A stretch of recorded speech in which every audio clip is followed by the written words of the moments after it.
October 27, 1989, 10-year-old Amy Mihaljevic vanished after school from a shopping center in Bay Village, Ohio.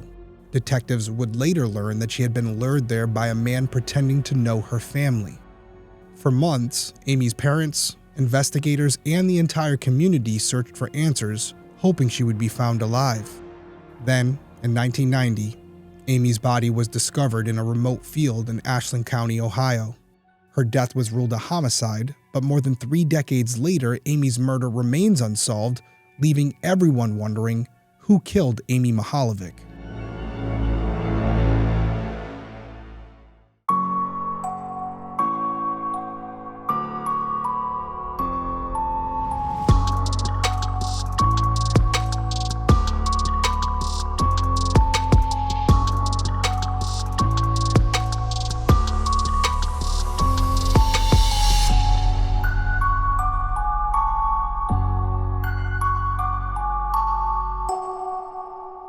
Hey everyone, welcome back to Detective Perspective.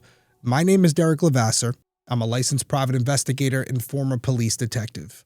Each week I'll be covering an unsolved case in story format. I'll then give you my perspective on the investigation and provide contact information for the individuals or organizations connected to the case so that if you have any tips, you can contact them directly and maybe you can help solve a case. So if you're someone who's interested in true crime, specifically unsolved cases, and you would like to hear my opinion on those investigations, please consider subscribing whether you're watching on YouTube or listening on Apple Podcasts, Spotify, or whatever platform you use. Okay, we're going to be talking about Amy's case tonight. This is a highly requested story, and full disclosure, there's a lot of info on this case. So like we always do, I'm going to focus on the main facts. And candidly, I hate everything about this case. I have a 13-year-old and a 10-year-old daughter, and the timing in which I'm covering this case is both the worst and the best at the same time. Just a week ago, I was having a minor disagreement with my oldest daughter, Tenley, because she wanted to have her friend's nanny pick her up after school and bring her to a local shopping center to do some shopping before they came home. They needed some outfits for a school project, and I do quotations on that because any parents out there know, yeah, it might have something to do with that, but there's definitely more to the story. And unfortunately for her, I said no. I didn't know the nanny, although she's been watching her friend for 10 years, and I just didn't feel comfortable. And it's not that I don't trust the nanny, but it's not me. And I'm not there to be able to at least stay in the background and make sure she's okay. Now, I know that is the definition of a helicopter parent. But unfortunately for me, I'm faced with cases that we're covering tonight all the time. And I'd rather her be a little upset with me because I'm, a little bit more controlling than be in a position where I'm left wondering what if. And there's nothing wrong with any parents that have done that, have decided to let their kids go alone and do their own thing. Dangers are everywhere. It can happen to anyone, but if I have the ability to be around, that's what I'm going to do. And that's not always the case. Sometimes I can't be there and I have to, roll the dice a little bit and allow them a little bit more freedom, do my due diligence, make sure I know the people they're with, make sure I have phone numbers and emails for everybody who's going to be around and, make sure the trackers are on, go over all the stuff that I go over with her whenever she's by herself and hope for the best, pray for the best because the world's a dangerous place right now. This particular case is one that is a nightmare for me because not only do you have an abduction and a murder, but you also have a moment in this story where Amy's going to have a brief conversation with her mother after she's already been abducted. I don't know what Amy's mindset was at that point, and we're going to talk about that when we get there, but I just can't imagine being in that position. And Amy's mother is no longer with us, but still, that burden of carrying that her entire life until she passed, I wouldn't wish it on my worst enemy. And to be honest with you, as I was reading it and thinking about Amy in that moment and what was going through her mind, I broke down. I was crying. And I actually called Tenley, who was in the shower and was mad at me for calling her. But I said, hey, you know what I'm covering this week? And I gave her a brief overview of Amy's case. And this isn't the first time I've done this, because I want her to understand why I am the way that I am. I'm not saying it's right, but I can't help it. I just know too much. And it's probably not for my own good, but I'd like to look at it as being educated, being informed, looking at history, seeing the modus operandi of these monsters and using it to my advantage going forward by not putting myself or my kids in a position where it can happen to them. And I think everybody who's ever experienced tragedy like this, if they could tell you one thing, they would tell you that. Learn from my experience. Don't let it happen to you. So that's one of the reasons we're covering it. The other reason is there's still hope here. There's going to be some things that we're going to talk about that may potentially lead to the person responsible for this. And at minimum, I want you all to be aware of it if you're not already, so that if you're from that area and something stands out to you when I talk about it, you can come forward with that information if you think it's going to be helpful. I have a lot to cover. I don't want to waste any more time. Let's dive into this week's case. Amy Renee Mihaljevic was born on December 11th, 1978 to her parents Margaret and Mark. She grew up in Bay Village, a quiet suburb just outside of Cleveland, Ohio, and she was especially close to her family. Amy had a brother, Jason, who was 3 years older than her, and the two siblings spent a lot of time together. Those who knew Amy described her as bright and thoughtful. She was friendly with people she knew well, but more reserved around others. She loved to draw and spent hours watching her favorite television show, The Golden Girls. Amy adored animals, especially her dog Jake, and she often talked about wanting to become a veterinarian someday. By October of 1989, Amy was 10 years old and a 5th grade student at Bay Middle School, where she was part of the gifted program. Every school day, Amy and Jason walked to and from school, though not always together. Because both parents worked outside the home, there was one strict rule. Once they were both home from school, they were to call their mom at work. She worked at Trading Times magazine, so that she would know they were home safe. On October 27th, at approximately 3:10 p.m., Margaret received an after-school call from Jason as expected, but he told her he had arrived home from school and Amy wasn't there yet. Margaret wasn't immediately alarmed because Amy had already told her that she planned to attend choir tryouts after school, so Margaret had just assumed she was still there. She told Jason to call her back if Amy wasn't home by 3:30 p.m. Some sources say that when Amy still hadn't returned by 3:30, Jason did call his mom again, and Margaret started packing her things up and was getting ready to leave. But right when she was doing that, she received another call, and this time it was from Amy herself. I do want to note, according to police records, it's unknown if Jason really did call his mom for a second time. All they do know for sure is that at around 3:30 p.m., Amy did call Margaret. Now, during this call, they only spoke briefly, then said goodbye and see you soon. And according to Margaret, Amy sounded completely normal, so she assumed that she was calling from home like usual. She had no idea she'd never speak to Amy again. Margaret finished her workday and drove home, arriving sometime before 5:30 p.m. She fully expected to find Amy. Instead, only Jason was there. Margaret immediately began calling friends and neighbors, hoping someone had seen her daughter, but no one had. She then retraced Amy's usual route from school, and when she reached the bike rack, she found Amy's bike still locked in place. That's when Margaret knew something was very wrong. Margaret went directly to the Bay Village Police Department and reported Amy missing. A large-scale search didn't begin right away, and that was mainly due to the fact that Bay Village was a community where violent crimes were rare, and officers hoped this was just a misunderstanding and that Amy would return on her own. Even though they didn't start a search right away, police took the report seriously enough to follow Margaret back to the house, as everyone waited and hoped that Amy would call or walk back through the door. According to CBS, by 7 p.m., there was still no sign of Amy, and at that point, a full search effort was launched. While officers searched, detectives began working to determine the last confirmed sighting of Amy. They learned that at approximately 2:15 p.m., about 10 minutes after school let out, two 10-year-old students saw Amy standing near a pole outside of Baskin-Robbins and a barbershop at Bay Village Square, a small shopping center that sat directly across the street from the police station. Now, this Bay Village Square was a very known location, and students would frequently walk there after school to get some ice cream. So, very common place for students to be around after school. The students said Amy appeared to be waiting for someone, and they watched as an adult male approached her and the two began talking. The witnesses saw Amy walking through the parking lot with the man, but unfortunately they didn't see where the pair went or if they got into a vehicle. Obviously, this information immediately concerned detectives, but unfortunately there was no surveillance footage from the area, so investigators couldn't independently verify what the students reported seeing. So law enforcement continued interviewing students and additional information soon emerged. According to WKYC, several of Amy's classmates said that earlier that day, Amy told them she had a secret. She said she was going to meet a man after school, someone she described as a co-worker of her mom's. Amy told her friends that the man had called her at home several times. He said Margaret had just received a promotion at work and asked Amy to help him pick out a gift to celebrate. The plan was for him to meet Amy at Bay Village Square on October 27th, pick her up, and then take her to the mall to shop for the present. Now, the man also told Amy that the trip was to be kept a secret so it wouldn't spoil the surprise.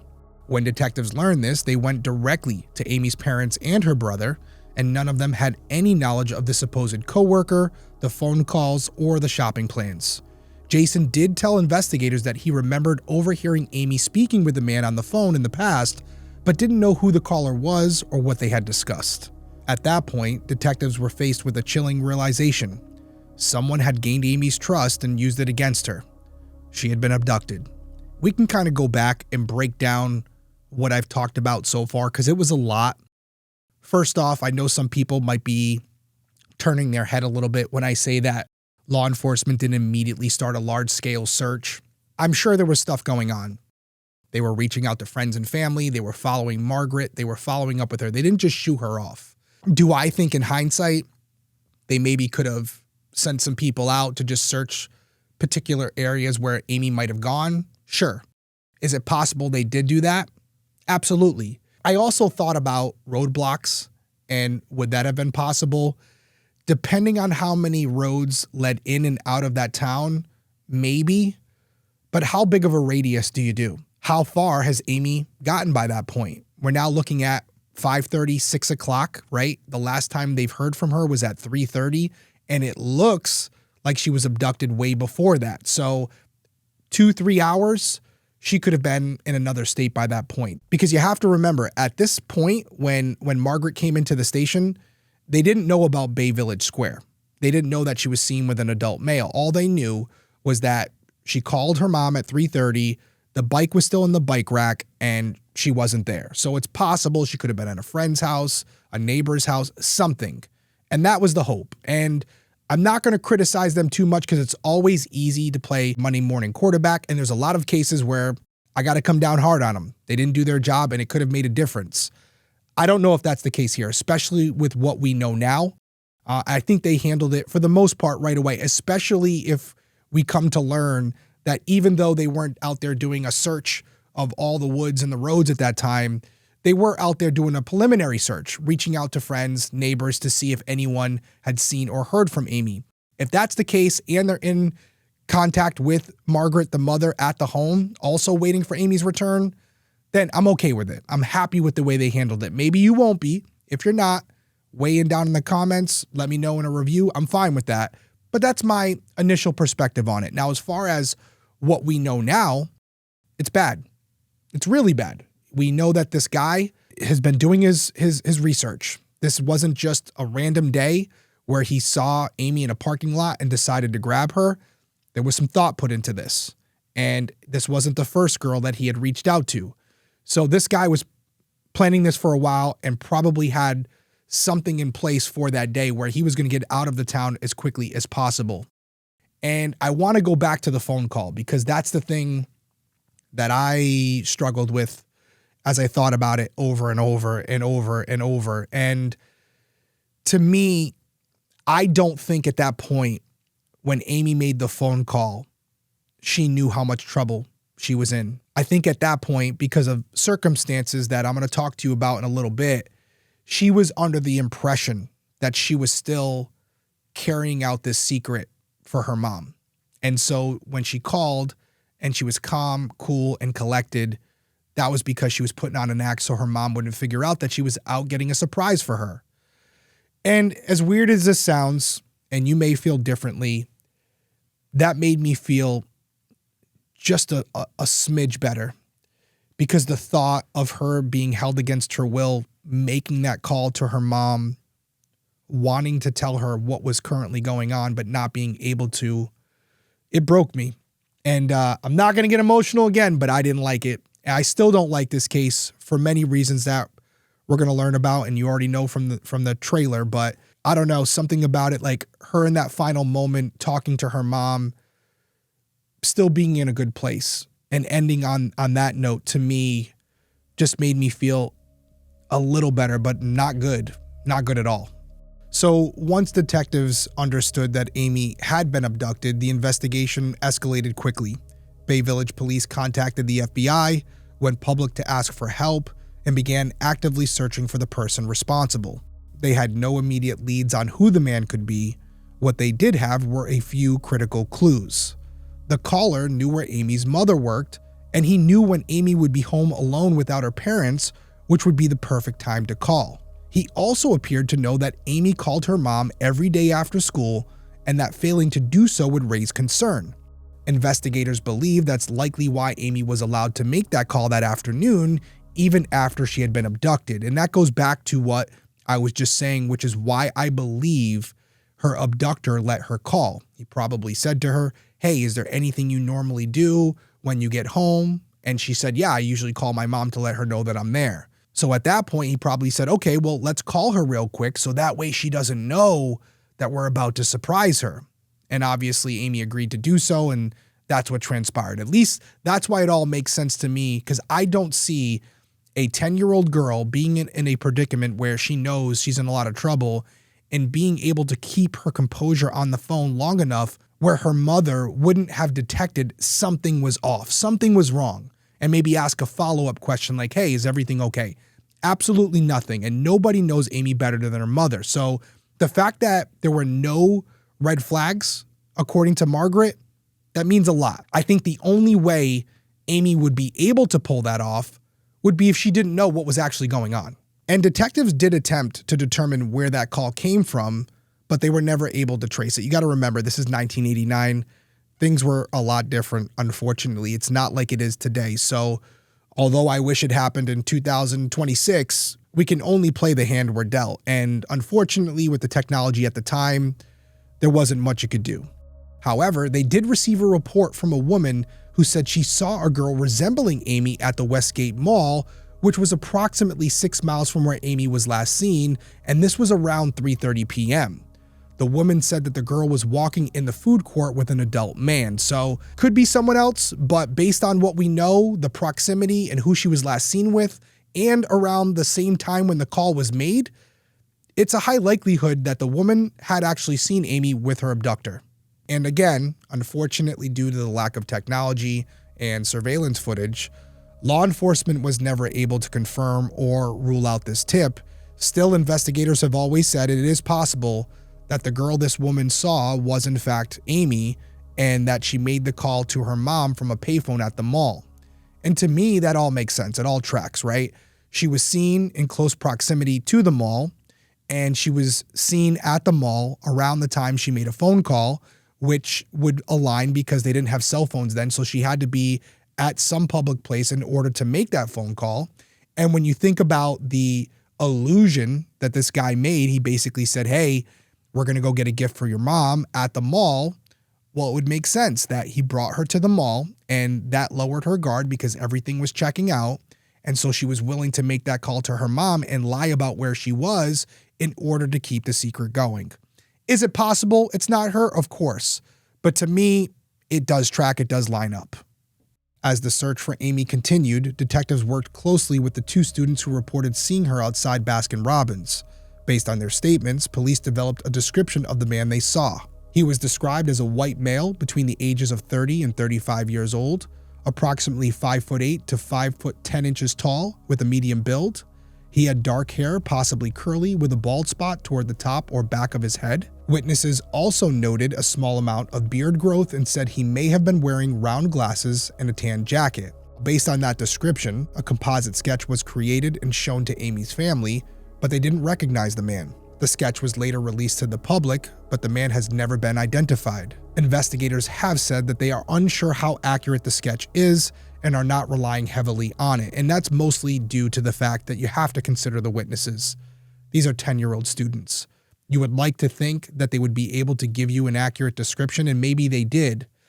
But I know, speaking from my own experience with my own 10-year-old, if I were to ask her to describe someone she had seen for only a couple seconds, more than likely the person would look like Big Bird when she was done with it. I'm not trying to be funny here, but that's the reality of it. Love you, Peyton, but that's more than likely what I would be left with. So I understand why they're not putting too much weight on this initial sketch. It makes perfect sense. And we have a lot more to cover. Obviously, you know this is not going to end well, or we wouldn't be here covering it. And we're going to talk about some evidence that may actually help us solve this case. We're going to do that right after this break.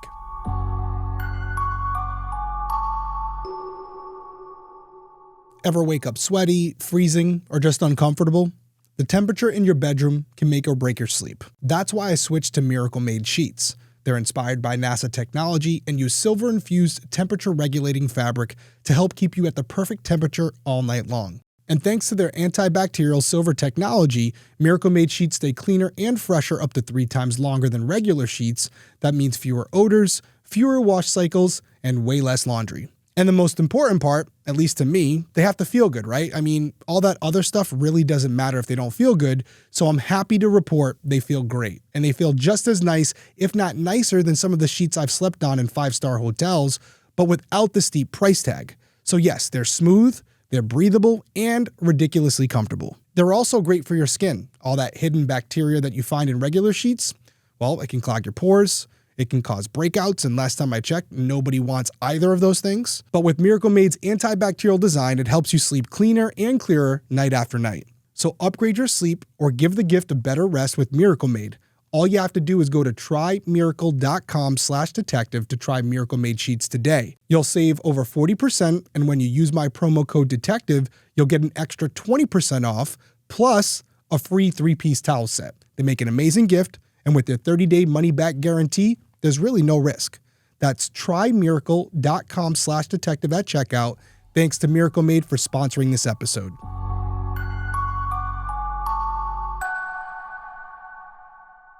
Okay, we're back, and as the search moved into the second day, detectives interviewed Amy's family, friends, neighbors, and anyone who could remotely be considered a suspect.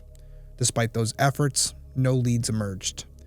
Investigators then turned their attention to identifying other potential victims. Questionnaires were sent out to multiple schools, and detectives learned that at least 2 other 10-year-old girls had received phone calls that closely resembled the ones Amy told her friends about.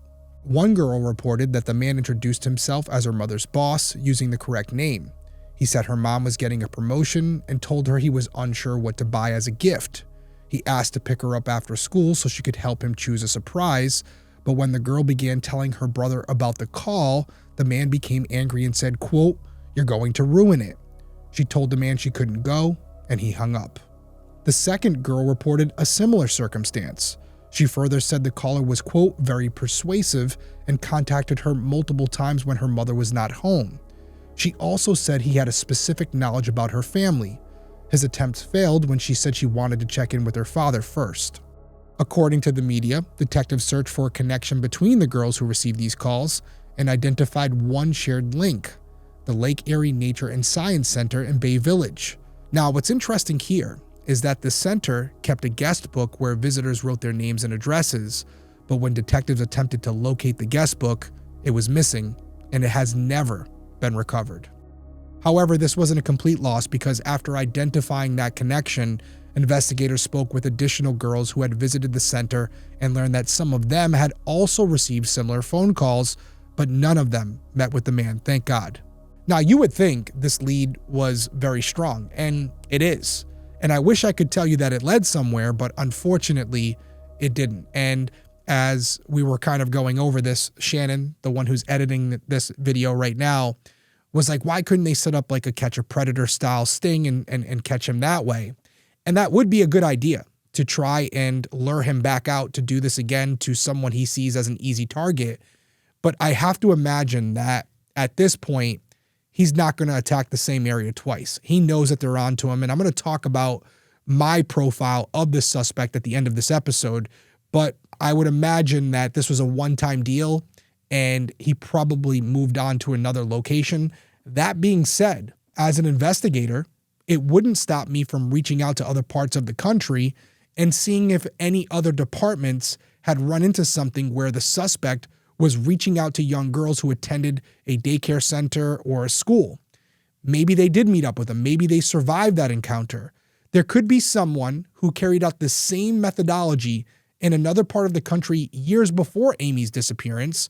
And now with this new information to add to it, we may be able to link someone who was identified then to someone currently living in Ohio at the time of Amy's disappearance. It's a long shot.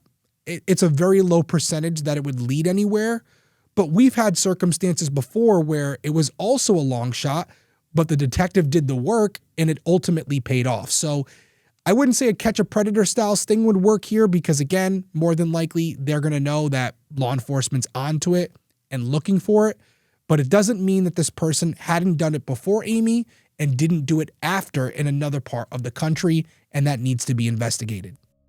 As the search for Amy went on for days, weeks, and even months, there was no sign of her or the person who had taken her. Then, on February 8th, 1990, a woman out jogging along County Road 1181 in remote Ashland County, Ohio, made a devastating discovery. Lying next to a large field roughly 50 miles from where Amy was abducted was the decomposing body of a young girl. Police rushed to the scene and quickly confirmed that the remains did in fact belong to Amy Mihaljevic. It was the outcome no one had been hoping for. Investigators noted that Amy was still wearing the shirt and pants she had on the day she disappeared, though it is important to note that based on what the media has said, investigators believe that her clothing had been taken off and then put back on. Several personal items she was wearing the day she went missing have never been recovered, including the boots she was wearing, turquoise earrings shaped like horse heads, a denim backpack, and a binder with, quote, Buick Best in Class written on it. An autopsy later revealed that Amy had eaten one last meal after she was abducted, possibly more. There were indications of sexual assault, and she had suffered blunt force trauma to the left side of her head and multiple stab wounds to the left side of her neck. Medical examiners were unable to determine the exact cause of death, but estimated Amy had been killed within a week of her abduction. Based on the condition of her remains, investigators believe she had been in the field since that time. I do want to go back to the scene where Amy was found. While there, detectives noted that the location was not somewhere a person would just stumble upon it. The area was well off the highway, extremely remote, and difficult to access. Investigators believed this was significant, suggesting the person responsible was familiar with the area. They conducted a thorough search within a 1-mile radius of where Amy's body was discovered, collecting anything that looked even remotely connected to Amy's case. Not all of the findings from the search have been released publicly, but investigators have said they located a curtain in a ditch approximately 300 yards away from Amy's body. The curtain was described as pea green and crudely homemade. It appeared to be fashioned from something like a large quilt or a bed covering, possibly taken from a hotel room and very poorly altered into a curtain.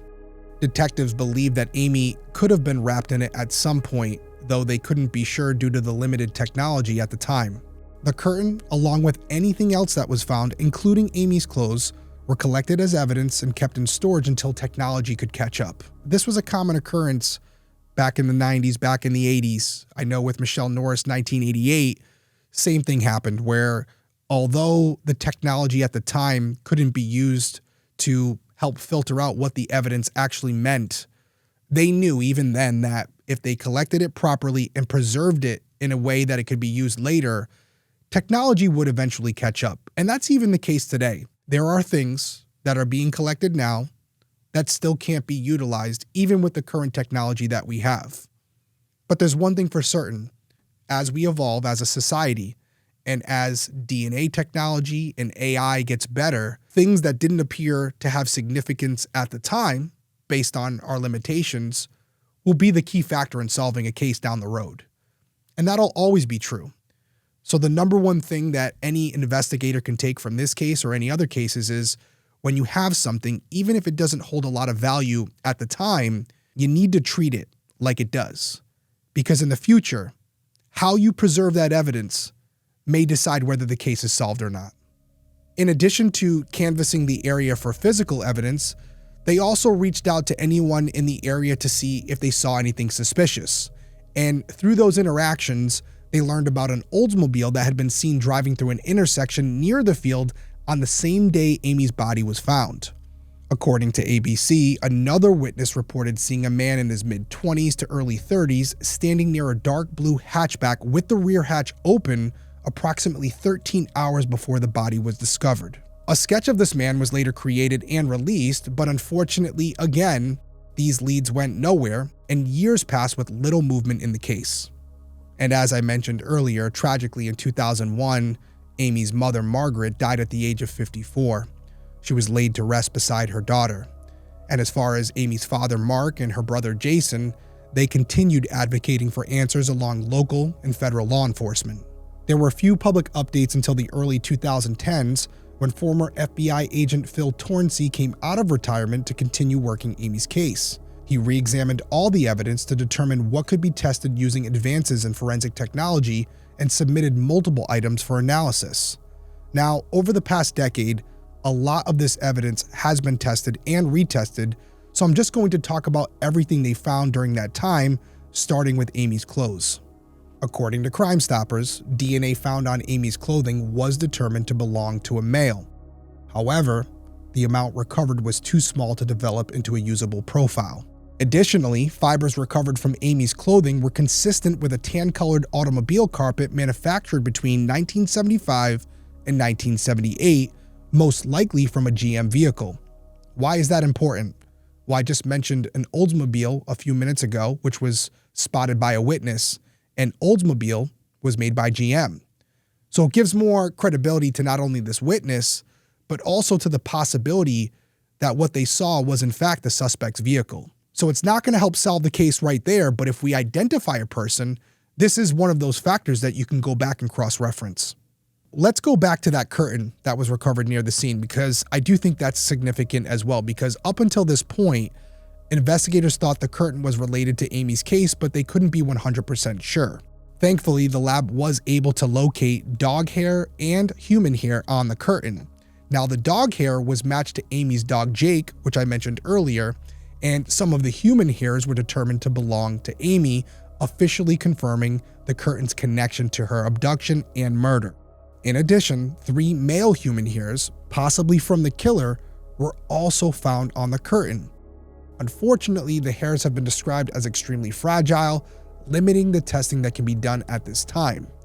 However, like I was just saying, with the advancements in science and technology, even though there's not much that can be done right now, it doesn't mean something won't be able to be done in the future. And I would say closer to the immediate future than that far down the road. We're advancing so quick now. I wouldn't be surprised if there's someone out there right now who listens or watches this episode and says, hey, I'm an expert in mitochondrial DNA, and we've been experimenting with hair that's strongly degraded, and I'm able to do something with that. I'm going to reach out. It wouldn't shock me in the least, and that's the reason we cover these cases. Okay, so let's fast forward to October 2021. By that point, 32 years had passed since Amy was abducted and murdered. That fall, investigators provided an update to 19 News, and they spoke about where they were at with the DNA testing, which we just talked about. They also brought up the topic of potential suspects, saying, quote, "There are several people we are still looking at today as suspects for the case. Some of them have came to our attention recently, and some of them have been suspects for years and decades." As you would expect, investigators declined to name any suspects or persons of interest, and to this day, they still haven't released any further details. What they have said is that they've collected DNA swabs from approximately 250 individuals. Now, those profiles are being compared against the limited forensic evidence in Amy's case, and so far, none have resulted in a match. But they are hopeful that will change. Unfortunately, there have been no other major updates in Amy's case. 2025 marked 36 years since she was tragically murdered. Her family and investigators continue searching for answers, hoping this will be the year they get justice for Amy. All right, let's dive into this perspective, and I want to elaborate on a couple of the things and recap some of the information I gave during the episode, because I think there's a couple things that we can extract from what we do know. To me, it's blatantly obvious that this person was familiar with this area and may have resided there for at least an extended period of time. Did they live there their entire life? I don't know. They could have moved to this location to do exactly what they did, but they were there for a while. And we know that because they were targeting a specific group of people. This Lake Erie Nature and Science Center in Bay Village appears to be the target location, and you have to ask yourself, what's the connection to our suspect? Did they have a child that attended there? Were they an employee? Or on one particular day, did they just stop in as a quote-unquote visitor checking out the center for their own child? That's also possible, but the fact that the guest book was missing is such a loss for investigators, because there's so much that could have been done with that. You could have gone through that book one by one, ruling people out by confirming alibis, and hopefully you would have been left with a short list of people that you could have looked into deeper. And based on some of the other information we have, like the fact that there was potentially an Oldsmobile involved, you can cross-reference that information and see if something pops. But without the guest book, it's like it didn't even happen. You can't go in there, and there's no way to really confirm who entered that building and what they were there for. So huge loss, and it was a punch to the gut when I got to that part and learned that the guest book was no longer around. And I hope it's not something sinister. I hope that this guy wasn't smart enough to grab it before investigators got a hold of it. But if he was able to, it does make me wonder, what's his connection to the school? Was he someone who would have access to the guest book and would be able to remove it without anybody noticing? And that goes back to the location of the guest book. I know at my daughter's school, and I'm not going to describe it perfectly for security reasons, but it's in the presence of someone where if you did something to the book, they're going to notice. It's a big book. It's right there. If you take it and try to walk out of there, they're going to be like, hey, what are you doing? So maybe that was the case here. Maybe it wasn't. Again, different times. I would love to know more about it. I would kill for the opportunity to be a fly on the wall to see what was done to track down this guest book and to see if it really does look like the suspect was the one who took it, or was it an administrative F-up where they're just not saying it publicly because they don't want the backlash to come back on the center. Trust me, that's also possible as well. So what can we deduce from this? Well, clearly the suspect was frequenting this place, hanging around the location, identifying multiple children, probably watching them be picked up. He was following them back to their homes and then stalking them for days, maybe even weeks, maybe months, seeing the routine, seeing the schedule, seeing when the parents were there and when they weren't there, following them to work to find out what their place of employment was, learning when was the most vulnerable time to attack these children. And this would have taken some time. And he was also hedging his bets. He wasn't just focusing on one girl. He was focusing on multiple children, knowing that more than likely he was going to have a bunch of failures, and he wanted to have multiple irons in the fire so that if two went down, he still had other opportunities. And I'm sure in his mind, he was hoping that it would happen quickly so that before anyone else realized what was going on, he would already be able to carry out his plan, which unfortunately is exactly what happened. He was able to get her off school property, get her in his car, and keep her calm enough to call her mother and keep their concerns down, which allotted him a huge window of time where he could escape the area without anyone even looking for Amy.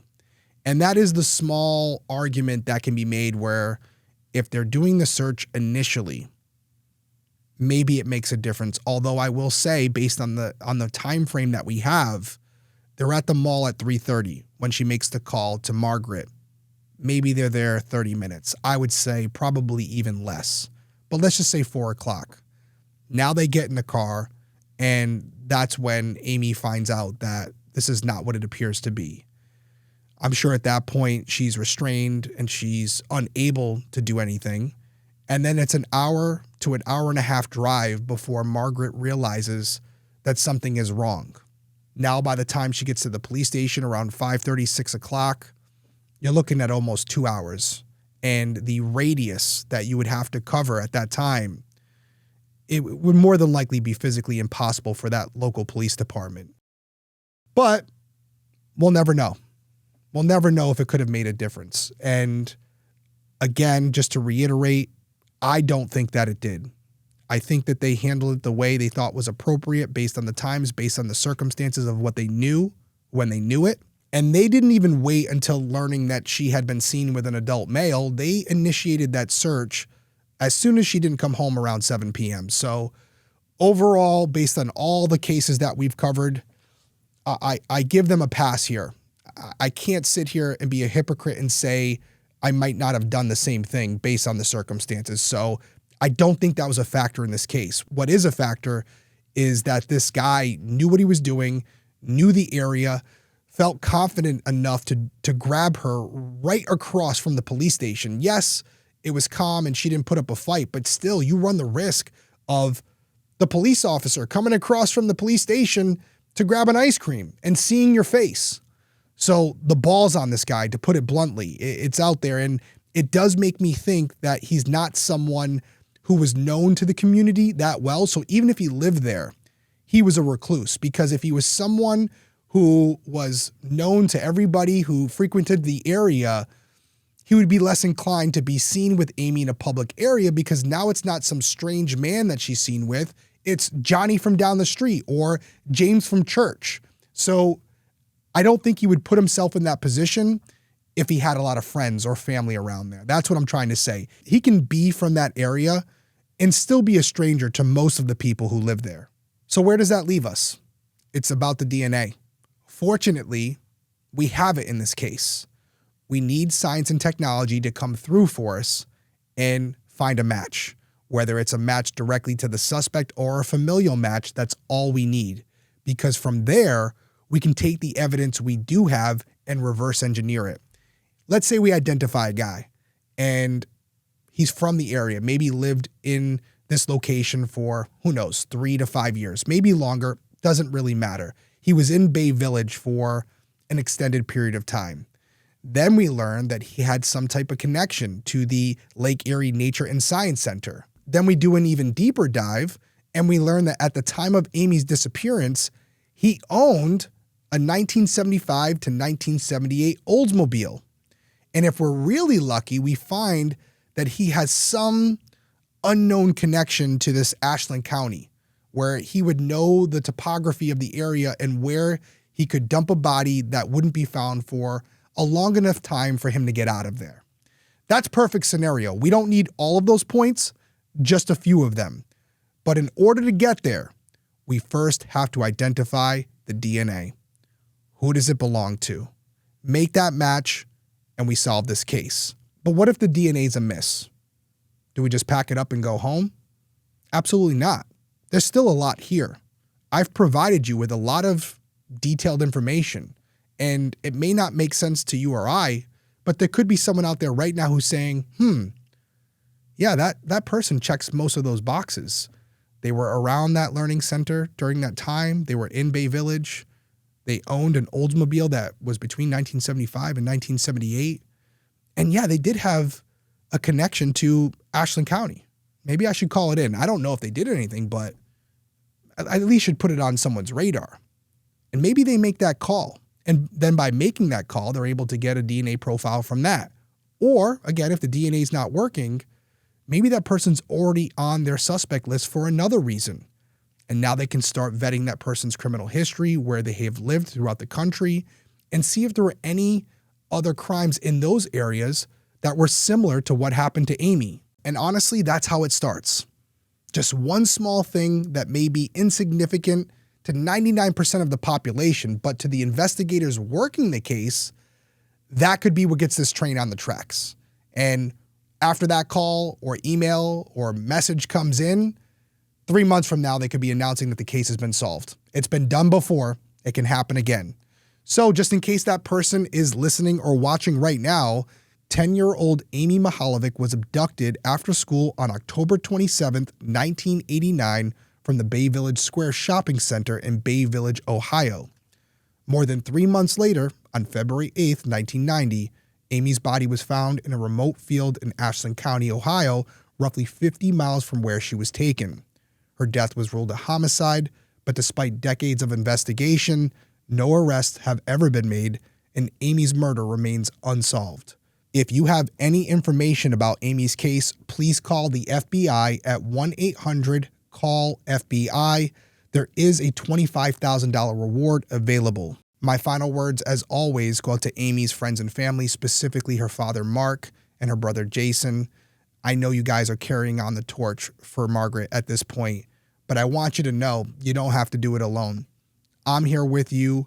My community is here with you to support you as well. And we're hoping for justice in this case sooner than later. And if there's anything that I can do, whether it's from the DNA side or even the financial side, where they have something that needs to be tested but just don't have the financial resources, I am available. I'm easy to find. And I really hope that sooner than later, I get the opportunity to sit right here with all of you and let you know that the person responsible for what happened to Amy, they've been caught. And they're going to answer for what they did. Until that day comes, everyone stay safe out there, and I'll see you next week. And before I completely wrap this episode up, I just want to put out there that I am going to a fan event in Florida. It's going to be a cruise where I hope I get to meet some of you guys. I will be back later in the week. It could delay the release of next week's episode by a couple days. I'm hoping it doesn't, but if it does, I'll put that out on my social media, so make sure you're following me there. You guys have a good night. I'll see you soon.